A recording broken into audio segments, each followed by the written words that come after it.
Can you see the screen? All of you can see the screen, right? And this problem always I encounter because the zoom that window continues to be present on the screen somewhere. Okay, so let me start today's discussion. As you can see, today's experiment is based on oxidation reduction titration, and we will demonstrate the experiment of potassium permanganate with oxalic acid. As all of you know that potassium permanganate, see, I cannot keep this here, I need to keep it somewhere here. You know that KMnO4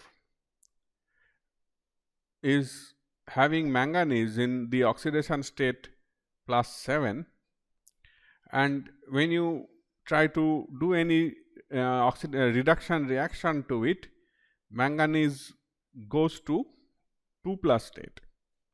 So, this KMnO4 is purple in color, Mn2+ is colorless,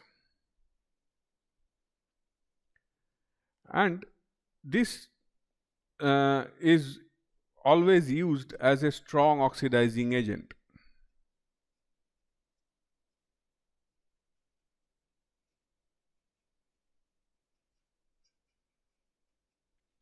The E0 value for MnO4 minus to Mn2+, the reduction potential is 1. No, Mn2+ is colorless. Mn2+, what you are trying to say is that hexaquo Mn2+, which is extremely faint pink colored for some different reason, but that color you will not be able to see in this experiment. 1.5 volts. So, this is a very strong oxidizing agent, and it can oxidize Fe2+ to Fe3+, chloride to chlorine, and so on. Similarly, if you do this reaction with oxalic acid, this oxalic acid gets oxidized to CO2 and water. All these reactions are highly quantitative in nature. So, potassium permanganate or KMnO4 solution can be used to estimate the concentration of iron 2+, concentration of chloride present in a solution, or concentration of oxalic present in a solution, oxalic acid. But you see, potassium permanganate is not a primary standard. So, we cannot use potassium permanganate alone for any oxidation reduction reaction. But the advantage of this potassium permanganate is that itself is colored, and because of its own color, at the end point of the reaction, the faint pink color of potassium permanganate persists. So, in this case, you will not need any additional indicator to find out the end point of this reaction.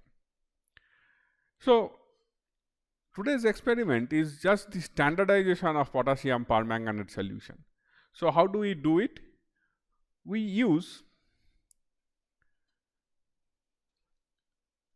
standard oxalic acid as a primary standard,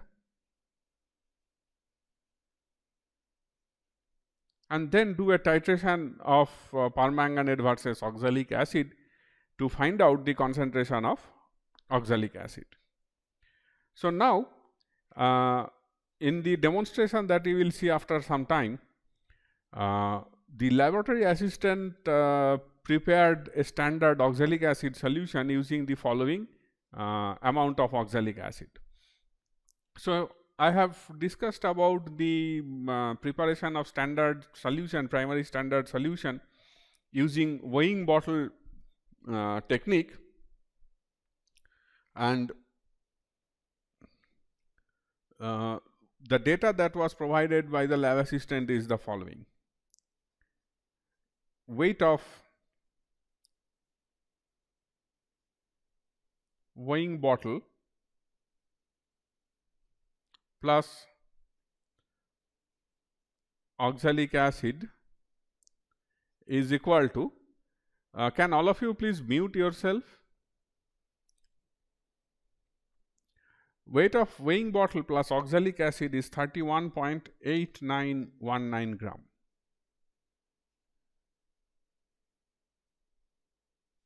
Then they have transferred some amount of this oxalic acid to a 250 ml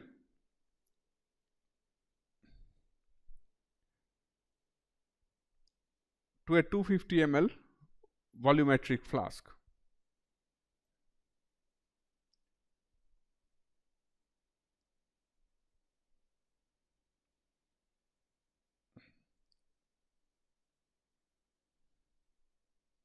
So, they want to make a 250 ml standard solution. So, after transfer of some x gram of oxalic acid, the weight of weighing bottle plus remaining oxalic acid was reported to be 30.0248 gram.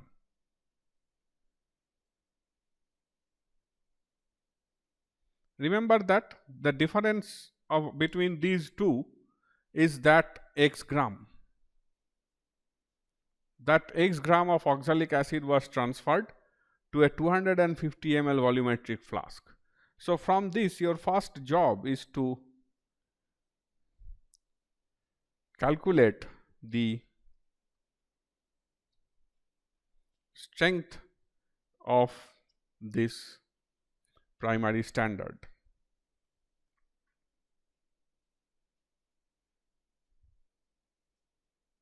Right? Can you do that? As you know, 1000 ml 1 normal oxalic acid is equivalent to is equivalent to 63, just a minute, is equivalent to 63 gram of oxalic acid, dihydrate, of course, it is 2H2O. So, then for 250 ml 1 normal oxalic acid would mean that 63 into 250 by 1000 gram oxalic acid, right? And then 250 ml n by 10 oxalic acid would essentially mean, if you do that, 63 by 4 into 1 by 10 gram oxalic acid. So, you can see that you required this much of oxalic acid to make it n by 10. You have got a difference which is this x gram of oxalic acid. So, from these two numbers you can easily calculate what is the strength of the prepared oxalic acid, whatever they gave me yesterday. So, then this titration is not a very simple or routine titration like acid base titration. You see here, this particular reaction that we are trying to do today is between a strong oxidizing agent KMnO4 is treated with a weak organic acid, and in this reaction it produces Mn2 plus K plus, oxalic acid is oxidized to CO2, and certainly some amount of water is formed. So, I am not going to do the balance of this reaction, I am leaving it to you to do the balancing of this reaction. You will see that while you try to do a balancing, you will need to add H plus here, because you see you have water formation, and to do the correct oxygen balance, you will need to add acid on the left hand side. So, what we need is oxalic acid plus some mineral acid which we use here as H2SO4. Can somebody tell me why can't we use HCl or HNO3?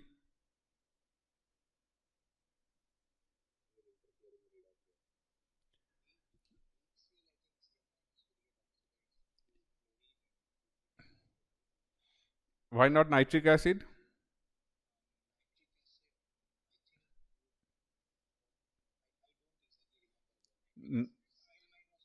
Nitric acid is also an oxidizing agent, and that also will then interfere in the reaction and oxidize oxalic acid. So, you cannot use nitric acid as well, right. So, we cannot use any of these two. Yes, at later stage you will see that one can use HCl while doing a titration with permanganate, but then we need to do a trick. We need to reduce the reduction potential of permanganate to such a low value that it cannot oxidize chloride to chlorine, but it can oxidize iron 2 plus to 3 plus. So, there is a procedure to do that. So, one can use HCl, but if you use HCl, you have to use that other method.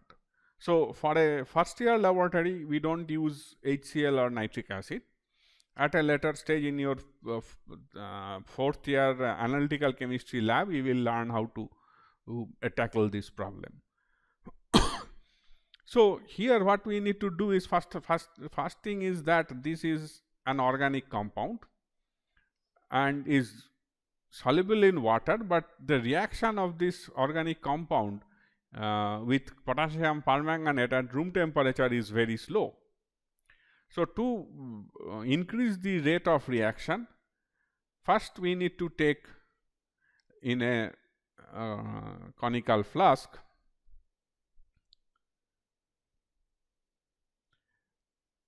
about 10 ml of primary standard plus 10 ml 4 normal sulfuric acid. So, as soon as you do that, it will be overall 2 normal with respect to H2SO4, right.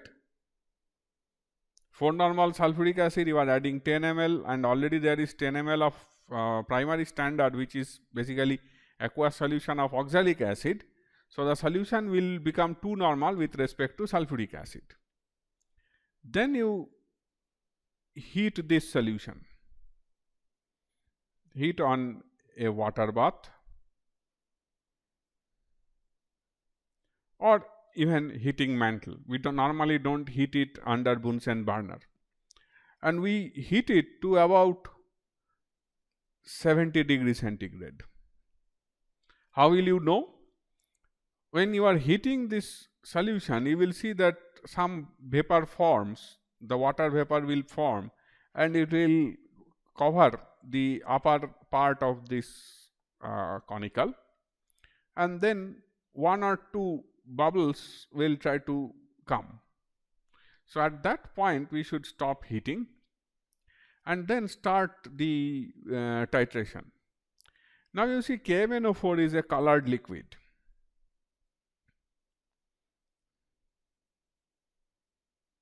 Even N by 100 KMnO4 is sufficiently intense in color,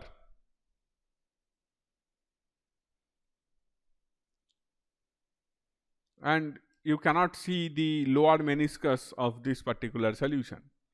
So, that is why whenever we use potassium permanganate in a burette, we fill potassium permanganate and we always note the upper meniscus, not the lower one, because you cannot see that. You cannot see the lower meniscus, so you always note the upper meniscus. So, using this potassium permanganate in a burette, we should start titrating. What will happen is, even at that temperature of 70 degrees centigrade, the reaction at the beginning is very, very slow. On addition of 1 to 2 drops of KMnO4, you will see that the color does not go immediately. You need to shake well. You need to shake for about 10 to 15 to 30 seconds for the initial color to disappear, because the reaction is very, very slow.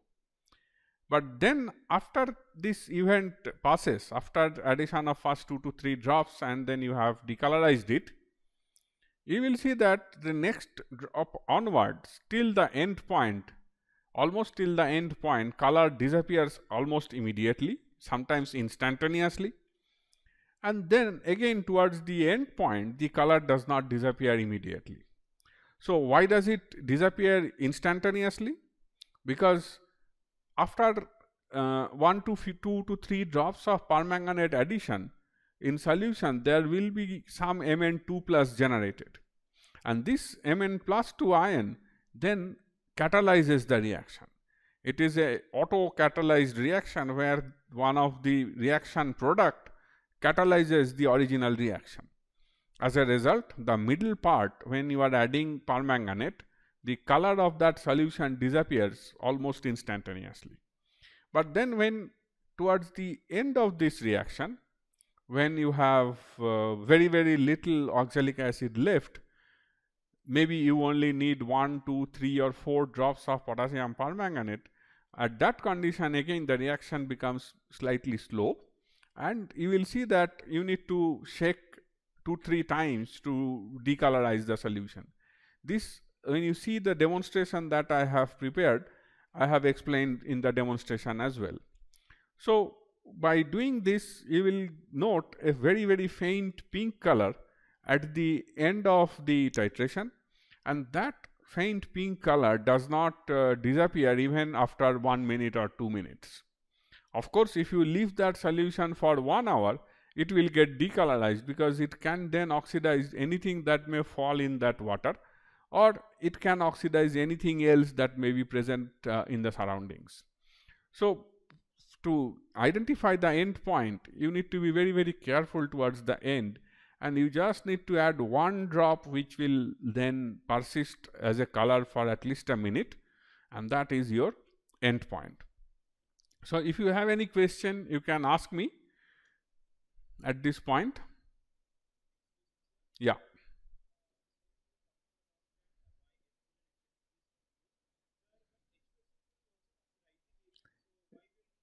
Yeah, H2SO4 is oxidizing agent when it is a concentrated sulfuric acid. We are using about 4 normal, which is then again diluted to 2 normal.